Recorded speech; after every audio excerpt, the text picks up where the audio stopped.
നിന്നെ പറ്റി പറയേണ്ടി വരുമ്പോൾ എൻ്റെ ഡാഡി ഒരു ജോലിയും കൂലിയും ഇല്ലാത്തവനാ പറയാറ്. ഈ സിനിമയുടെ പുറകെ കിടക്കുന്നവരെ കൂലിയില്ലാത്തവരെന്ന് വിളിച്ചോ, പണിയില്ലാത്തവരെന്ന് വിളിക്കരുത്. നല്ല പണിയെടുക്കുന്നുണ്ട്, നല്ല പണി കിട്ടണമുണ്ട്. അതിൽ നിന്നും ഒരേ ഒരു ബെസ്റ്റ് ആര് കണ്ടെത്തും എന്നതാണ് ചോദ്യം.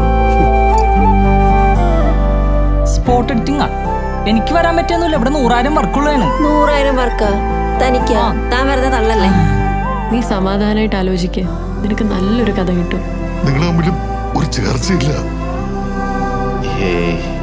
അവൻ പാവം. തനിക്ക് അവളെ നന്നായി സ്നേഹിക്കാൻ പറ്റൂലോ അല്ലേ?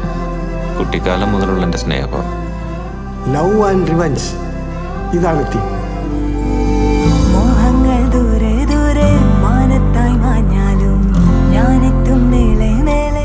നിങ്ങൾ ഉണ്ടാക്കി അയച്ചു തന്ന നല്ല നല്ല സിനിമകൾ തെളിയിച്ചിരിക്കുന്നു. ഒരു 10 എൻട്രികൾ നമ്മൾ ഷോർട്ട് ലിസ്റ്റ് ചെയ്തിരുന്നു. അതിന്റെ ക്രൂവിനെ ഇങ്ങോട്ട് ഇൻവൈറ്റ് ചെയ്തിട്ടുണ്ട്. അച്ഛൻ്റെ കയ്യിൽ വല്ല ഫണ്ടും കാണും.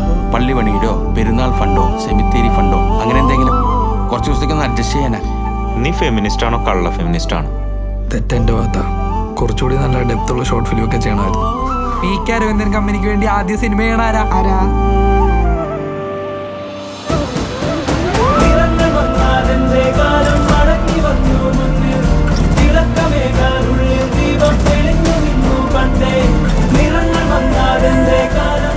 നീ നല്ല മനുഷ്യനാ ടോമി. ഈ സ്നേഹം കൊണ്ട് മുറിവേറ്റവരൊക്കെ നല്ല മനുഷ്യരാ. ഒരു റൊണാൾഡോ ചിത്രം, നല്ല വെയിറ്റ് ഉള്ള പേരല്ലേ? എടാ ഇത് വല്ലതും നടക്കുമോ? ഈ കൊല്ലം പാടാവും. എൻ്റെ ആരോഗ്യസ്ഥിതി വെച്ച് ഞാനും മിക്കവാറും ഈ കൊല്ലം പടമാവും.